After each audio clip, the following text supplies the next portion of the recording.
Hello and welcome to my car, or our car, or let's say more closely my wife's car. So I will take you for a spin. I will talk a little bit about this Audi S60, but first I will do the outside filming when it's still daylight. We've had this car now for almost 3 years. We are pretty satisfied. Of course, there is a lot of things that is not all that good, like the consumption is one thing that is a bit high, but it doesn't matter as the battery is quite large, and also the range doesn't lie like a lot of in Teslas and stuff. It lies a little bit the range you have left. So at least it's not exaggerating the amount of kilometers you have left in the car. So let's see, it's meeting traffic. I'll find a space where it's quiet and not too much traffic. No, so in general, as you can see, it's a quite nice car. It looks wonderful.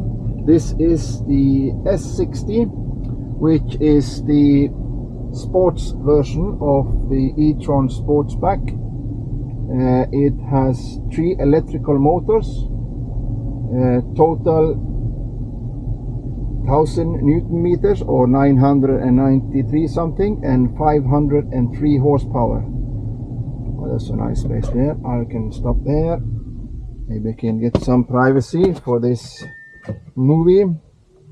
It's pretty easy in Norway as there is not, and here you can see we have cameras everywhere on this car. So yeah, so this is the one with all the bells and whistles, plenty power. It also comes with a few disadvantages, and that is of course the weight of it. It's almost 2.7 tons.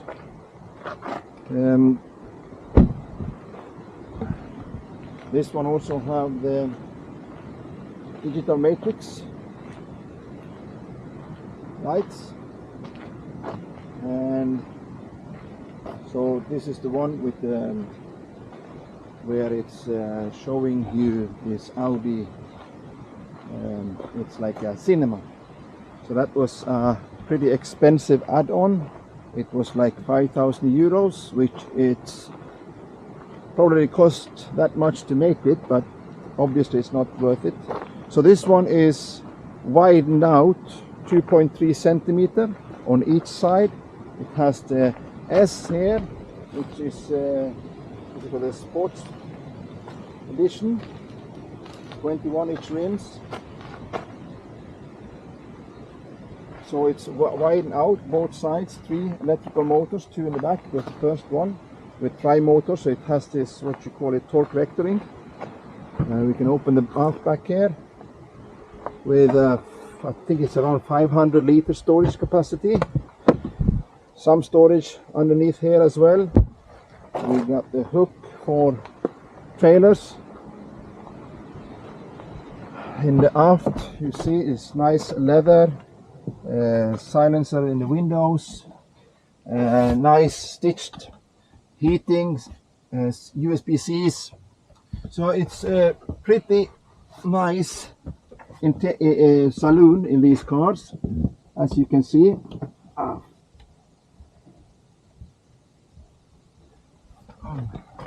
I can open the forward as well, just to look inside. There's actually not much space, but it's enough for the charger. You can see, not too much.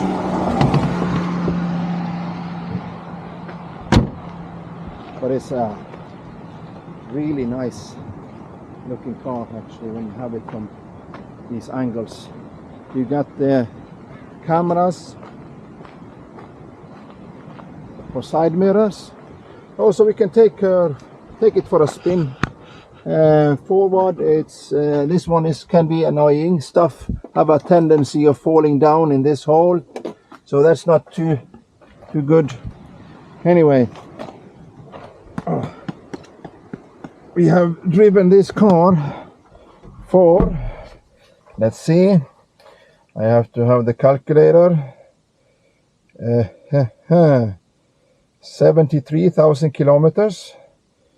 23,000 kilometers divided on 1.6 which would be like 46,000 miles, which is quite a distance. The thing with electrical cars, they are cheap to maintain. They we can go down to the highway. They are cheap to maintain, not much service. However, the VAG concern, Audi, Porsche, Skoda and so on, they need to make their money, so they come up with this nice special services, so you're still not off the hook. And that's one of the downfalls, or the backside of the Audi, is that you have to go on service with it every 30,000 kilometers. Well, which is in general a good thing if this was cheap. But and then the 60,000 service, that's a $1,200 service. The 30,000 is a $600 service, which you don't really understand what actually they are doing for this amount of money. I used to own a Tesla Model X, and that one cost me $700 for 3 years, and that was for changing the discs, brake discs forward, and lubricating the brakes, and that was all my expenses for that car. Throughout the time I had it, I also had driven that one 70,000 kilometers. So that's a bit of difference, that how Audi works when it comes to service. So this car it's electric car, but it seems to have 1 foot in each camp, which means that you drive it more or less like you drive a gasoline car or a normal car. And it's quite powerful, but yeah, so it's you brake, you don't have this one pedal driving, and other stuff that the layout, and the menus are old style, and like Ford and like Tesla and the new ones, they have everything in one screen, and it's just yeah, they haven't really left the old style of cars just yet.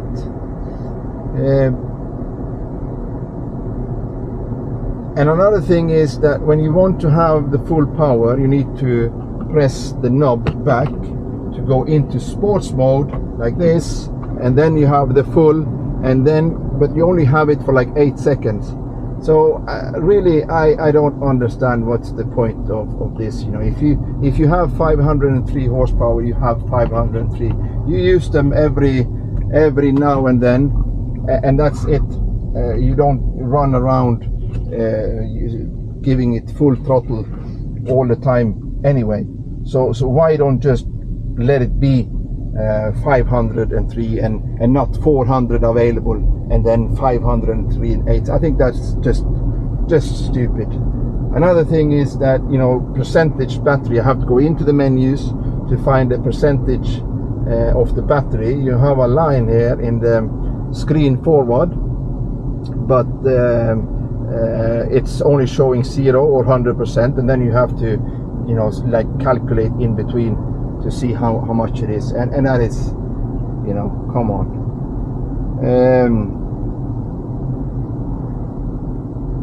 we haven't had much issues with it, but the issues we've had with it was these axles on the aft motors, which they claim it was the first of its kind that had this issue, because when we were coming up to 90 kilometers and up to 110, I felt vibrations in the aft part of the car when I was giving throttle on it, and it took them only 9 months or 10 months to figure it out, which in generally I believe it's bullshit, because I talk with other people with this car and they have the same issue, but they don't bother to go to the dealership and have it fixed, because you know it just takes time, and they are, you know, twisting and turning, and yeah, no, that was poor experience with Audi. But I don't know if it was the dealership in Ørsta that was making it like this, or if it's Audi in general. But because I find it funny when I talk with this other guy that also have this, not the S60, but he had the S50, you know, the normal Etron 55, and he had the same vibration in the forward, and of course that's right, he had it in the forward, because I have on this car it's 2 of the forward engines put in the aft, and the big aft engines put forward compared to the other ones.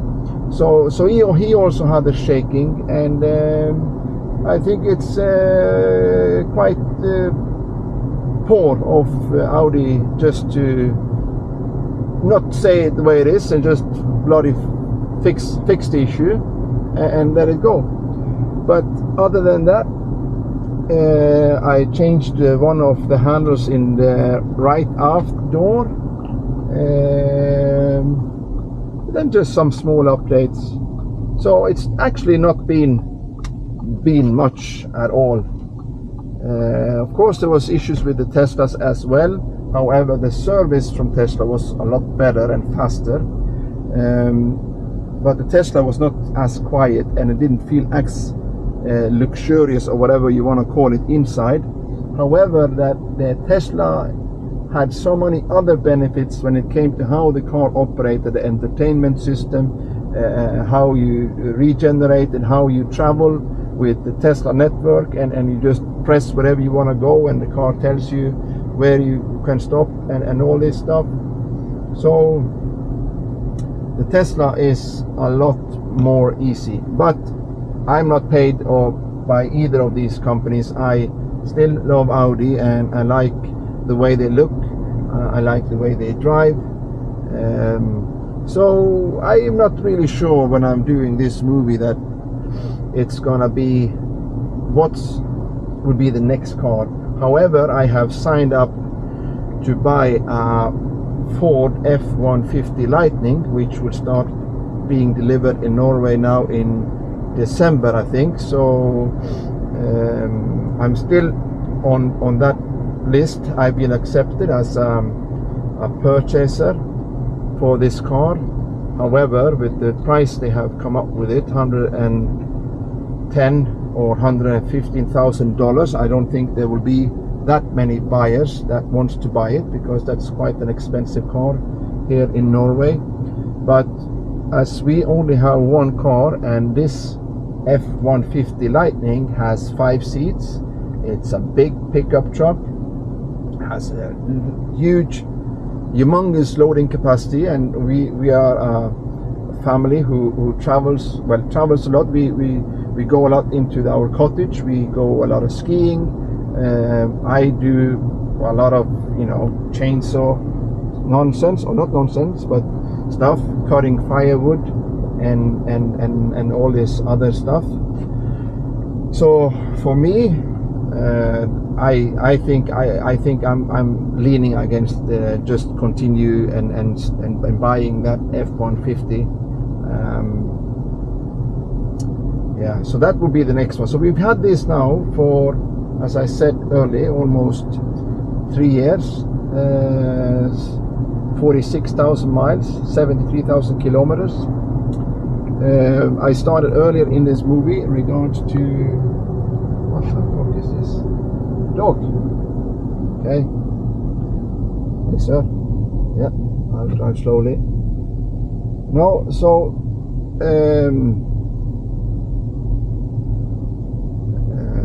yeah, what were I talking about? I started earlier in this movie with it will come to me, but the range, yes. So for the range,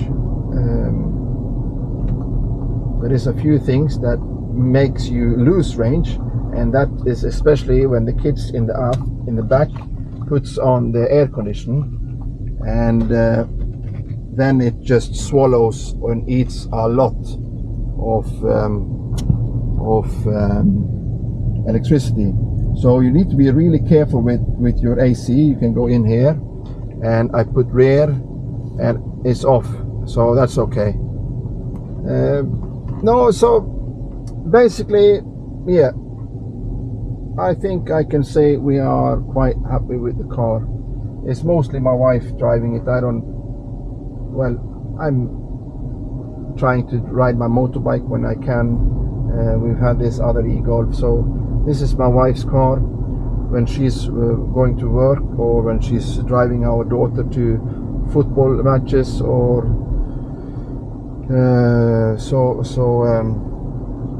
yeah. Oh, this is a nice place, Laikong. No, so this is my first car review, and I actually like it, but I'm not as professional as these other guys, I will say. They do it, they live out of it. This is just like, for me, it's a hobby which I've just started. And turn back out again. Yep.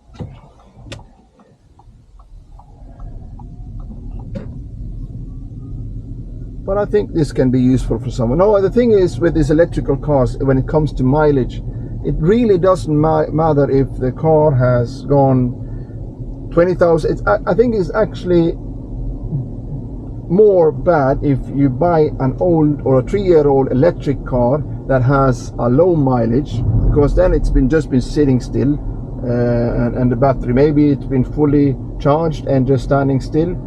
So it's less moving parts. So for maintenance and for mileage, I've seen a lot of electrical cars like 300,000 kilometers, 400,000 kilometers, and they're still going. However, in the beginning, a lot of batteries has been changed, especially Tesla, but I don't believe that there's been that many Audi batteries that has gone kaput. But this is something I would have to look into. No, so now I'm gonna drive back. No, so for mileage, when it comes to these cars, I wouldn't be scared if it had 100,000 kilometers on it, or even 150 kilometers, because the warranty is quite good. Some of the cars has 240,000 kilometers warranty on the battery and 8 years. Like this one has 160,000 kilometers and 8 years, I think. So in general, for the doors and the other stuff that you have warranty on, no, it really breaks, and so it's a lot more stable than other gasoline cars or diesel cars. So that doesn't scare me much, but of course it's hard to change a whole people to believe, because we in Norway we are not used to mileage on cars at all. We think that when it's past 150,000 we need to sell it or need to get rid of it, but fuck's sake, that's my old car. I think I used to have a 2014 Q7. That's the best car we ever had. Anyway, but like Norwegians are not used to having cars with a long mileage, but I have friends in Denmark, in Germany, and United States, and fuck's sake, they got, they have their cars 400,000. Doesn't matter, you just service it, you just fix it. So there is a kind of a poor culture in Norway that we don't we get rid of our cars after 3 years. But if you are living in Poland, Germany, or wherever in Europe, and you follow my channel, or you watch this movie, if you are into electric cars, if you are into a lot of power, then look to Norway. I'm quite sure you can make a heck of a deal on a Porsche Taycan, Audi GT RS, even this one with over 500 horsepower, because the Norwegian krona is way down, and these cars were sold until New Year's 2023 tax free in Norway.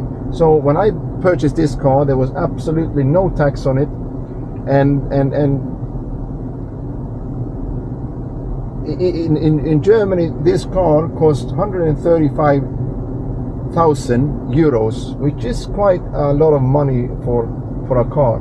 In Norway it was just about 100,000 euros, because there was no tax on it. So if you are watching my channel and you want to buy a electric car,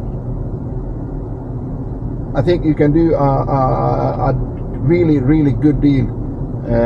Like exporting cars from Norway has gone up a few 100%. I don't know how big numbers we are talking about, but they are increasing, and they are increasing by the day. In Norway they have been pissing out electrical cars. Everyone is buying new cars, electrical cars, and they just pumped out so much of it. So to be able to stabilize the Norwegian market, or if you want, because the prices of the cars has gone down a lot, as a foreigner I believe you can do a heck of a deal on Audis, Porsches, Teslas, basically all EVs, because they've been purchased tax-free, and when we export them, I don't know, but you might have to pay a small amount of import tax on it. Can you guys hear how quiet it is here? So if you've joined the movie so far, I'd just be so kind to ask you to subscribe to my channel. As you can understand or see, I like cars, either V8, V10, V12, whatever, as long as it has a lot of power. But unfortunately in Norway that is impossible to have because of the gas prices, and well, it's not impossible, but it cannot be your day-to-day car. But electric cars has been our salvation for my kind that likes good acceleration and these cars. So subscribe, and you'll see also other stuff on my channel from when I'm offshore, motorbike, walking in the mountains. It's gonna be a lot of skiing coming. I can open up this hatch here and make a movie outside. A little bit of wind noise.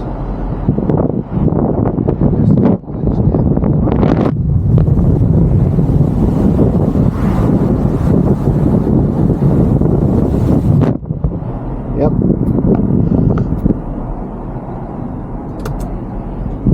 Yep. No. So like, subscribe, comment. I like when you comment, either good or bad.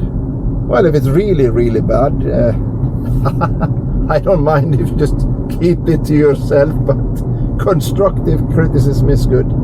No, just comment whatever you want. No, so this is the Audi S60 Sportback.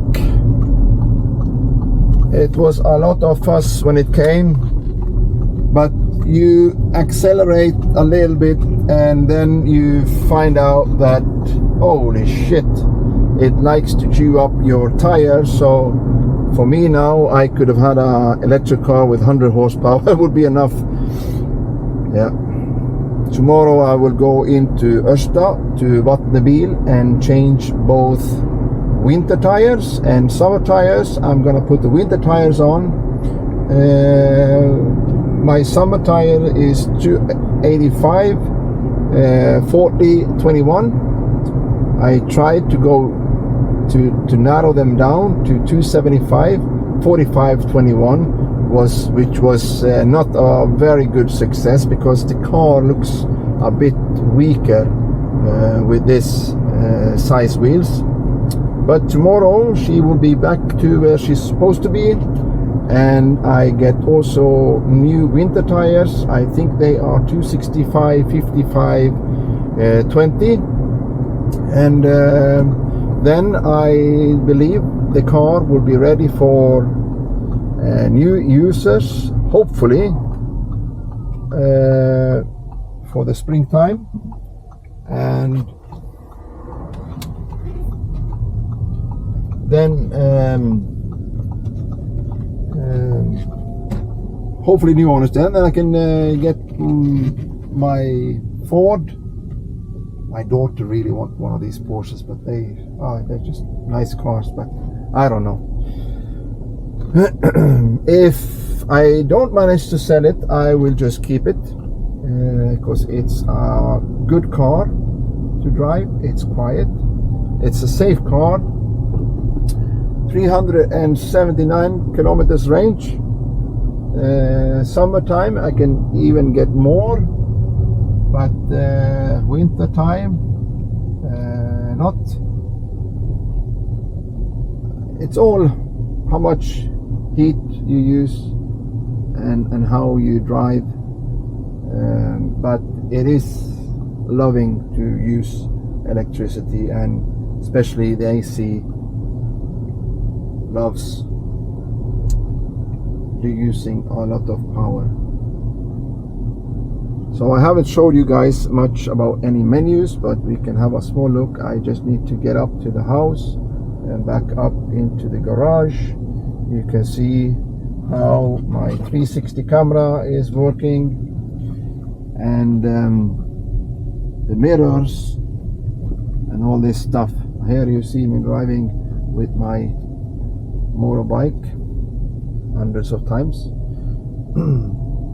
I only have left to get now is the microphone to record proper motor logging.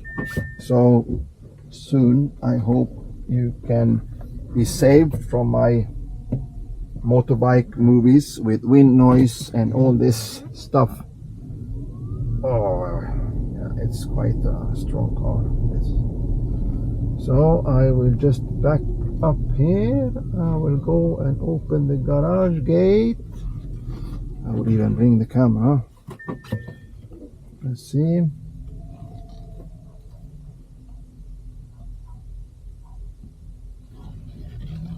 I can hear the dog.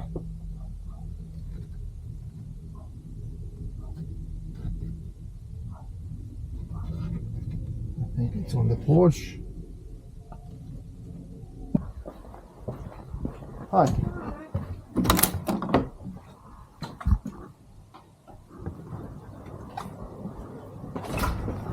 Hello, Captain. Er du her? Hur känner dette? Yeah, that's Knurten.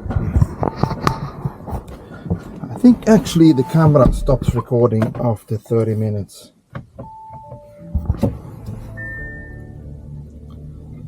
Backing into the garage. It's okay, let's see. Oh, I'll get a bit closer over here. I'm gonna be in the garage later tonight. I have some gadgets arrived for the camera.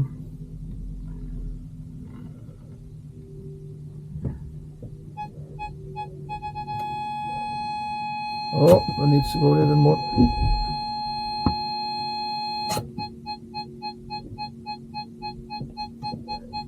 That's me inside.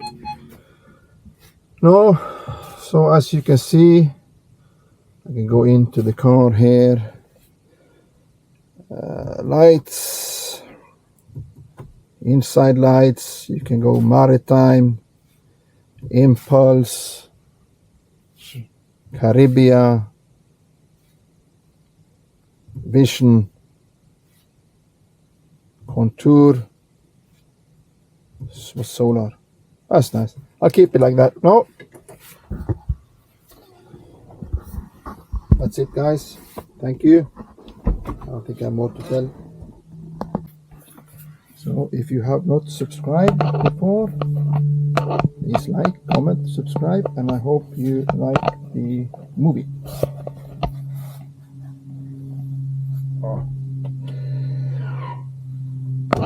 Let's see here if it's... Yep, they like to park their stuff very close. I don't want to fall it to fall over the bike. No, so I will be in the garage later, do some unboxing movie. But now I'll come back a bit.